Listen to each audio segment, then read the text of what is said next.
Okay, we have a panel from threat to strategy, governing information integrity. The moderator is Roy Friedman. Is Roy here? Executive Director for Strategy and Policy at Israel National Cyber Directorate.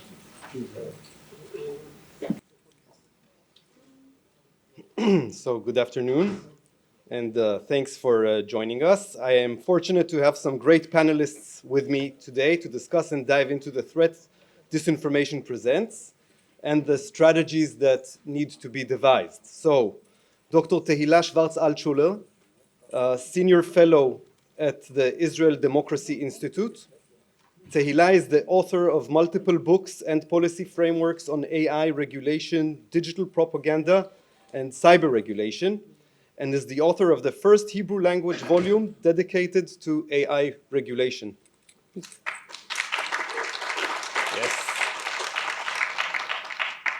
Libi Oz. Libi is Director of Communications in Israel's National Cyber Directorate and a colleague of mine. Libi is a communications professional with 20 years of experience in the public sector and media industry. She leads Israel's efforts to raise public awareness to cybersecurity and combat foreign influence online. Edan Ring.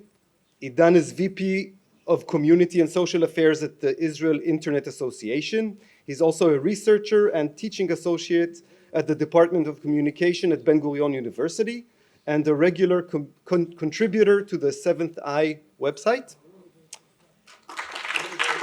And thank you for that.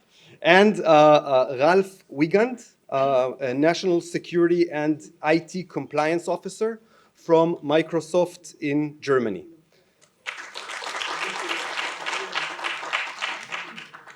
So thank you all again. I'll start with some very short remarks. Over the past decades, cybersecurity has expanded far beyond the traditional world of networks, malware, and incident response. Today, we see the rapid use of cyber-enabled influence operations as part of hybrid campaigns that merge cyber operations with large-scale manipulation of the online information space. Their goal is simple, not to erase data, but to distort reality, not to shut systems down, but to shut down people's digital trust. This is something that we've noticed throughout the war and especially during the 12-day war. And they're getting better at it. Generative AI now allows hostile actors to produce content faster than we can refresh our feeds. In Israel, as in many democracies, recent events have shown how fast these operations evolve during a crisis. They exploit our openness, our connectivity, and our social debates. They blur the lines between truth and fiction, and they do it at machine speed. That is why in February 2025, the beginning of this year, we published Israel's updated National Cybersecurity Strategy. It recognizes that defending our digital space and maintaining the trust we have in it requires more than just firewalls. Indeed, a pillar of the strategy is acknowledging that influence operations powered by AI, automation, and coordinated inauthentic behavior are now a strategic threat that demands coordinated national-level response. And this brings me to our panel. My goal today is simple: to make sure that we leave here not only more aware of the challenge, but also with clearer ideas about what we can actually do practically. So thank you all for being here. I'm honored to moderate this discussion. So let's begin. We'll start by outlining the problem with a focus on the war, and then discuss the different strategies and possible solutions. And I will start with Edan.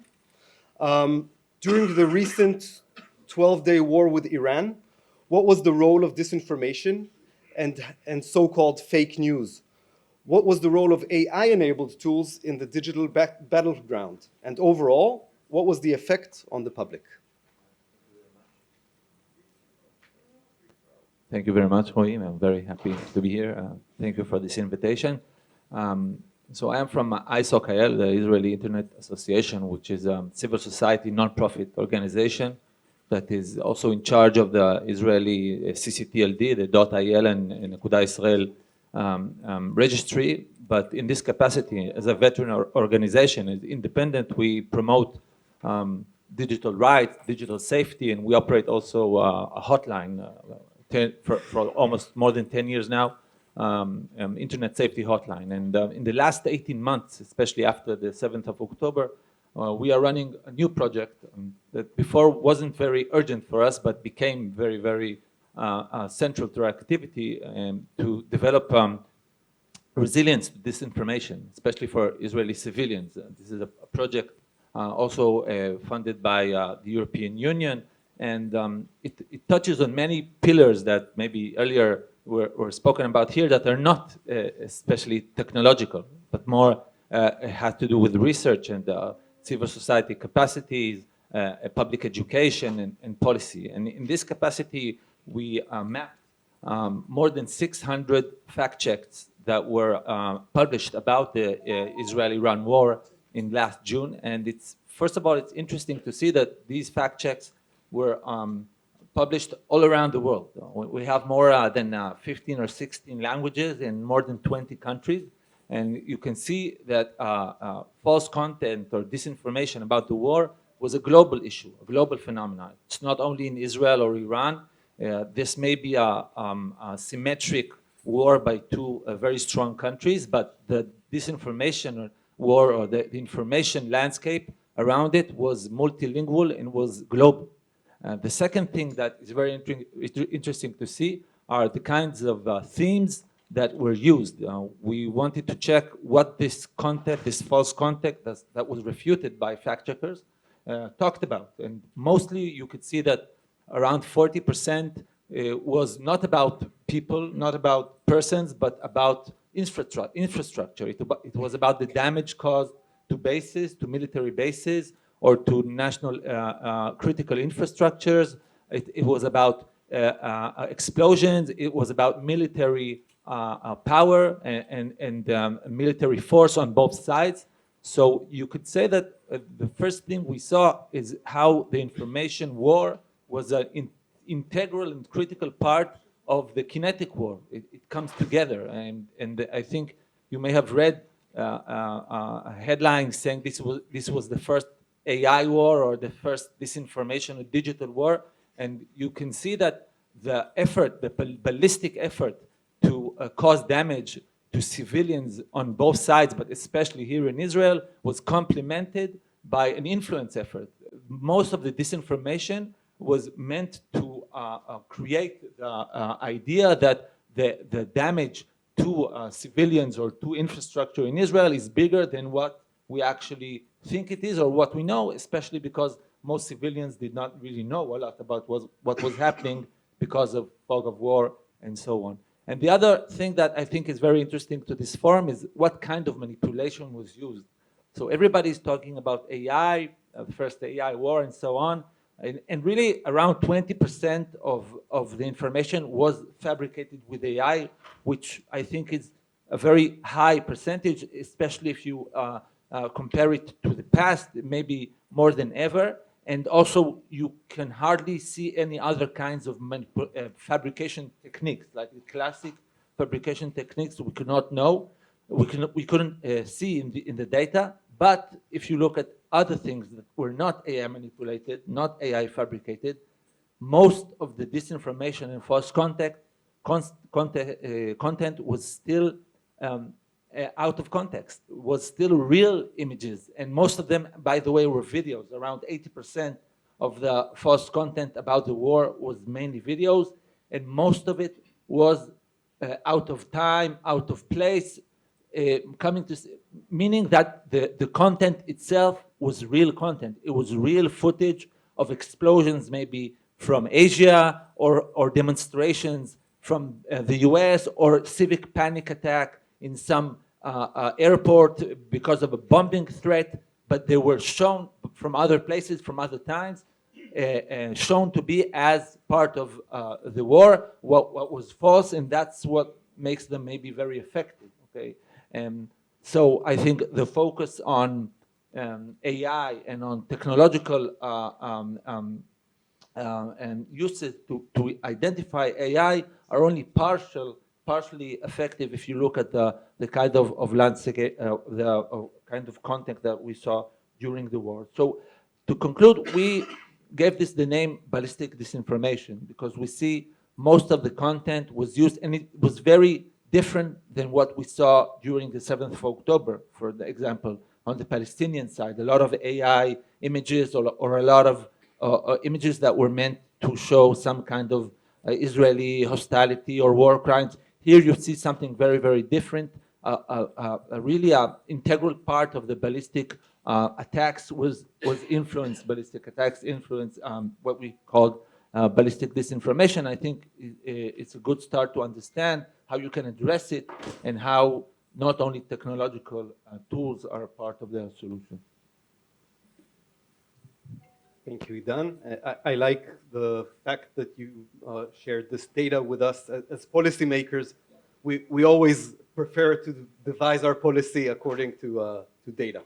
To Tehilla, I know that you argue that disinformation is no longer the real threat, and that the core challenge today is not falsity, but indistinguishability between human and machine originated content.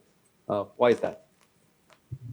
So hi, I'm very happy to be here. Thank you for inviting me.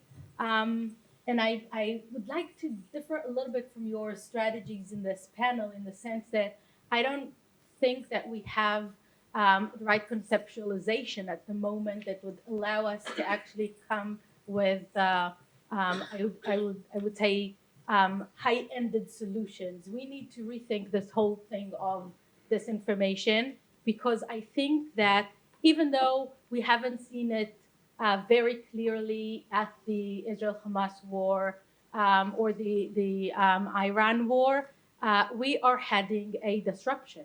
And as we say to decision makers in the work market, for example, that they need to start preparing for something very big that is happening, the same thing is true in the information ecosystem. And I think that we are concentrating on this information. We are concentrating on our ability to differ true from false, fake from truth. And I think that this is no longer the right distinction. We need to ask not is it true, but what was it human? And this is a shift in problem definition. And when you think about this shift, you need to start after that thinking about the outcomes and the resolutions that needs to be taken from there. So as I told you in our previous conversation, Roy, I think the threat is no longer fake content, but indistinguishable content. When synthetic and human authored material look identical, totally identical, no six fingers anymore, no those funny teeth anymore. This whole taxonomy of disinformation, misinformation, and malinformation kind of collapses, because we have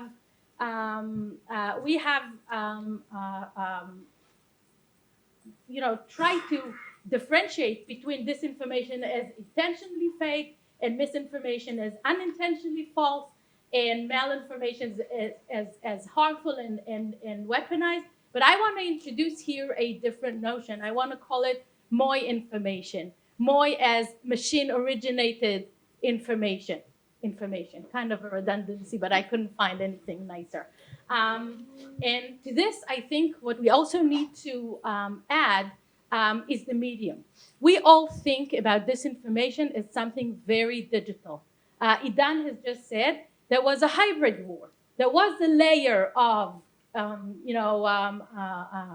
physical war, and then on top of it, or above it, or at the side, there was this information war. So I want to say this was not the case. I think the case was that we have witnessed the first phygital war. Phygital as physical and digital together. And phygital wars means that the sense of a war changes as for itself, But on the other hand, that we need to think about our physical surrounding as the main medium for information campaigns. I don't know if you've seen Mark Zuckerberg lately, but he's wearing smart glasses in every single interview that he's giving. No, not the metaverse goggles, ski goggles. Real, nice, lightweight, sexy glasses. And Meta Ray-Ban or Oakley or whatever brand it is. It could be Reliance, Indian Reliance glasses, right? So what I want to say is that when we walk around wearing glasses, we can see influence campaigns on walls, on school corridors, on public sphere places, hospitals, the train, anywhere physical that we're going, because there are going to be digital layers on top of our physical surrounding. This is what I called a phygital reality. And combining those two things, on the one hand, we're talking about more information, and on the other hand, we're talking about phygital realities in a space where we kind of got used to this, to trust our own eyes. This is going to be the main challenge of the next, let's say, 2 to 5 years. It is not the disinformation of the 2020s that everyone wants to talk about. And in this sense, I think what we should also take into account is that media literacy that was discussed in the previous panel will not save us. Because you cannot teach a person to differentiate what is indistinguishable. So we need to think about other tactics. We need to think about other types of regulation. And also, I think it is kind of promising. Perhaps we'll have to use more transparency regulation. Perhaps we'll have to use technology as for itself as a tool. But this sense of, there are so many deep fakes around us and we will need to cope with them, I don't think it's relevant anymore. I think that the thing that we need to take a look at is not the format problem of deep fakes, which means they alter a file, but the more information as a reality perception problem. And in this sense, we need to start thinking from scratch about anything we knew about this information. Now, when we talk about solutions, I guess we can do it in this next round. Yeah. Thank you, Tehilla. And this kind of rhymes with what Amit was talking about earlier, avoiding dealing with the content rather with the technology, the architecture behind it. Libi, during the war, what did you learn about the way citizens actually behave when they face suspicious or misleading information online? Yeah, hi. So during the war, we conducted at the INCD a survey to understand how the public perceive the digital threat and what they actually do, how they respond to them when they see them. And so a survey shows there's a big gap between what people believe to what they actually do. And I can give you some numbers. So the first one is that 95% of the public agree with the saying that you should verify the source before sharing suspicious content. But how many actually check it? You want to guess? Okay, 4%. So what surprised us also at the survey was that there was relatively high awareness to the threats. Most people, nearly 97% of the Israelis, recognize at least one type of cyber threat. And during the war, 81% of them encountered a real digital threat from one kind or another. Usually malicious SMS links is the most common that people know and recognize. So that was also pretty surprising. But just to show you that every citizen today is a target. Every citizen with a phone is a target today, especially during times of emergency and crisis. But the good news is that most people simply ignore those messages. The survey shows about 54% to 67% just ignore, depending on the format, they just ignore the message. That's a good sign.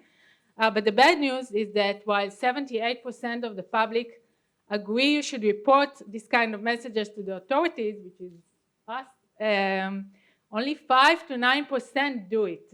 So that's also was interesting, and about 10% even admit they passed the message on. So that was very impressive to see that someone admits they just passed the message on. So that leaves us with a clear challenge for the future, how we move people from awareness to action, as AI makes it harder to identify those messages. We need to change the way we explain also and how we give instructions. And it's urgent because also we saw that 51% of the public already was harmed online in some way or another during the war. And the next step is just to make reporting and verification part of their daily actions when they see suspicious content. Thank you, Libi. And I like the way you framed it from awareness to action. And apparently there's quite a Grand Canyon between those two. So that's definitely a challenge. And to Ralf, what is the role of identity when it comes to mis and disinformation? How does Microsoft approach this? And how can we make digital identity more robust to improve the situation? And in the previous presentation, X's new feature for geolocation was introduced. So maybe you could touch on that too. I'm happy to do so. And first, thanks for having me on the stage today. I would like to go a little bit back to what Tehilla said and what Edan said, because we learned also already from Ukraine war that there is something like hybrid war, physical war, and digital war. We also see an increase of attacks coming from Iran to Israel. Just at the beginning of the Gaza conflict, it raised from 10% attacks from Iran to Israel to 50%. So it was clearly a nation-state attacks that were come there. So it's a clear indicator there is something like in hybrid warfare. Just to add to this, and comes to identity. I mean, we had a lot of sessions today, and I believe you believe to everything was said there. May I ask why? What was the difference? Why did you believe everything you heard this morning in contrast to what you have on social media? And the thing is, you have a real person here. We heard about the problems of mapping real world to identities, to social media accounts, etc.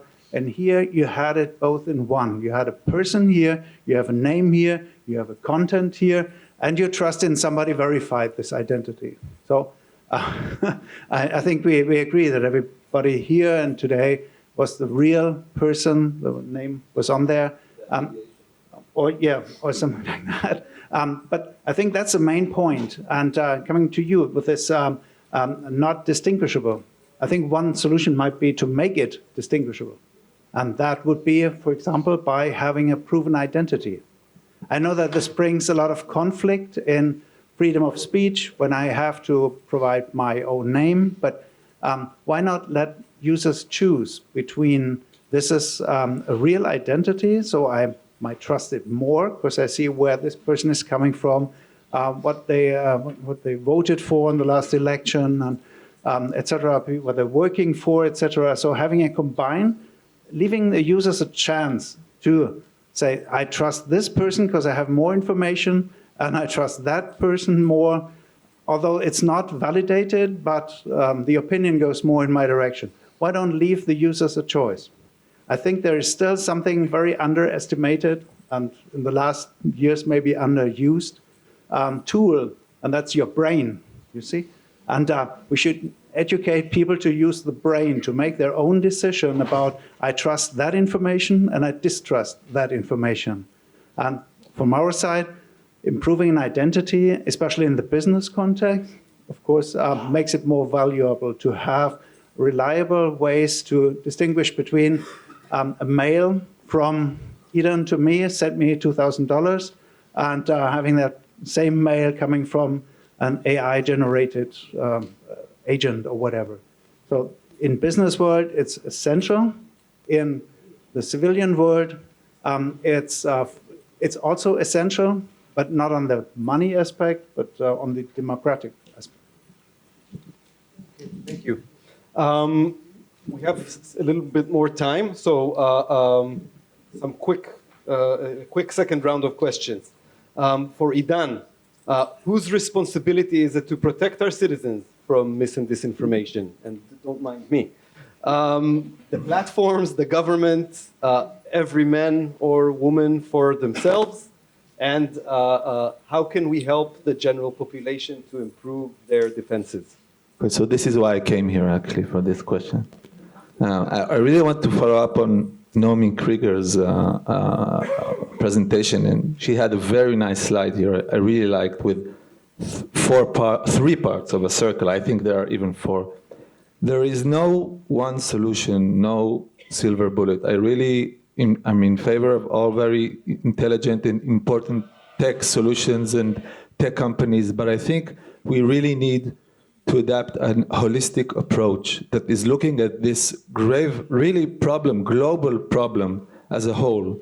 And it doesn't happen a lot, but I disagree with Tehilla. I think education and literacy is a fundamental part of this solution. I think we cannot look only at one side and say, okay, this is all synthetic and AI, so we need technological solutions, or we need regulation that will make platforms label AI. These things are important, but we cannot only look at one side of the problem. Because even if we have new regulations all the time, you know that the enemy, okay, the bad actors, will all the time, they are thinking about being a step before regulation, okay? They're learning regulation and they're learning how, like this X location feature, okay?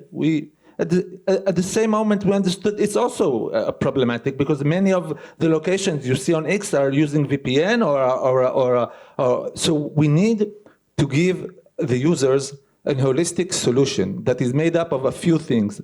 We, as a civil society organization, we focus on the civilian side.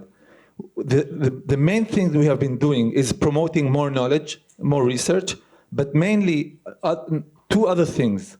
One is arming the public with understanding of the threat, with understanding of capacities and tools and capabilities that can help them understand not content, but context, okay? I don't think users should be able to understand if this video is real or not, but I do think users can better understand manipulation.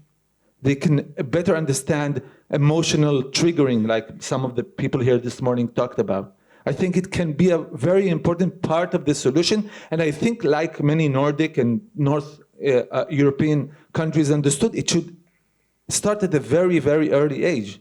Like we teach our children to cross the road without a car hitting them, we should somehow teach them to use the media ecosystem, not only social media. On the other side, it has to be also with regulation, with transparency, with accountability from these platforms that in Israel, for example, there is 0 transparency, 0 accountability. So of course, this is also part of the problem. And the last thing I want to say, you really want to look also at fraud and at financial scams. Well, look what's happening there. Think how can we protect civilians there? And then you'll see that it's very, very well connected to election intervention, to digital war, the same infrastructure, the same kind of tactics, the same kind of regulation. I think it's very important to look at it broadly, at all the things together, and find common solutions that are both civil solutions, technological solutions, regulation, and so on. Thank you. Thank you, and thank you for disagreeing with Tehilla. This makes this panel a lot more interesting. So the next question goes to you, Tehilla. Is the platform moderation model sufficient? And if not, what replaces it? Should we regulate influence that flows through decentralized systems, synthetic agents, and generative operations, rather than posts on a feed? Well, it never worked. We all know that.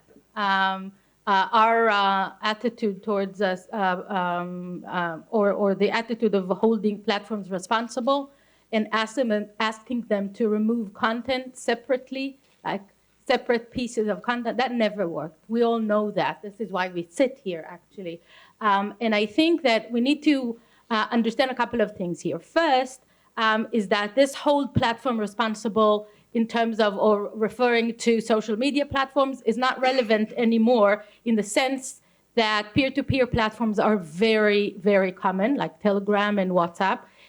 That's the one thing. The second thing is chatbots as a main source of information. And those two types, I can add gaming platforms and other things as well, but what's, I think, interesting here is the fact that we will not be able to monitor them. And not being able to monitor demands a new thinking about law enforcement. How exactly are they going to follow us? Because this whole, I think, disinformation kill chain, for example, the disarm and disinformation kill chain is all about open source content. And when we are moving into a totally different arena, we need to rethink this.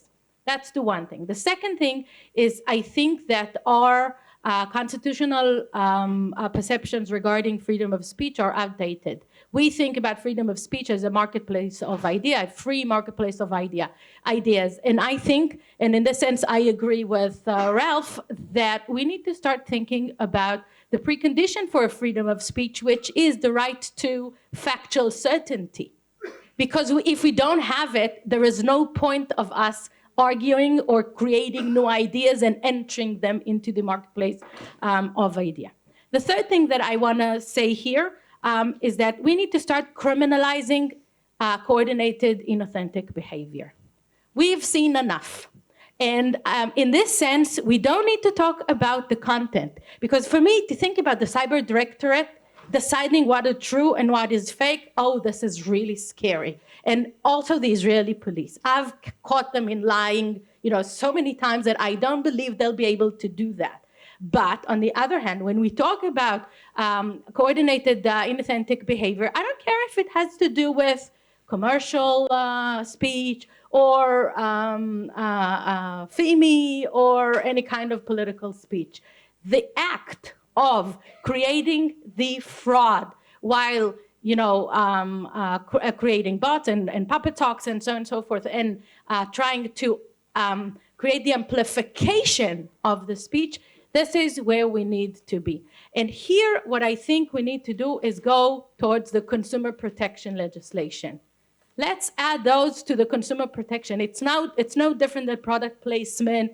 There needs to be label and other things like that. And there we have also private enforcement tools. It's not only for the Cyber Directorate or for the police, it's for people to start suing. And that was a very helpful thing during the past couple of years, both regarding the platforms and regarding specific harms that was caused. And before I conclude, I want to add one more thing here.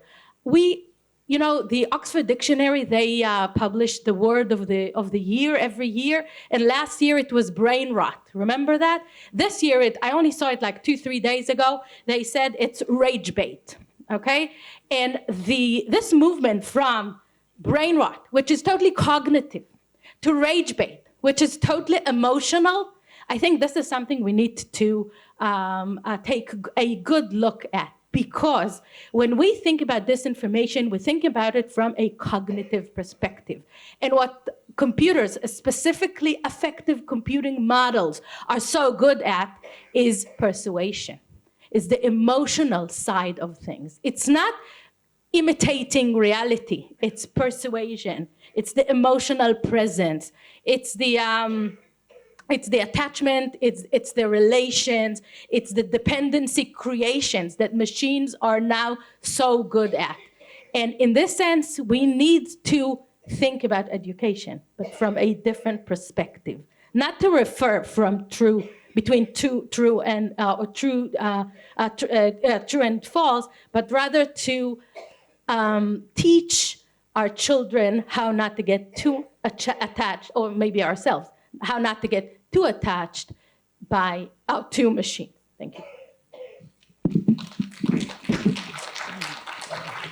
So I thought we'd have more time, and I really wanted to ask Libi another question about her insights regarding the communications efforts during the last 2 years and their effectiveness, but I leave it to you afterwards. So I just want to thank our panelists for this great discussion, and I hope that, like we said in the beginning, that we know the problem and maybe we're starting to see some solutions. So thanks very much.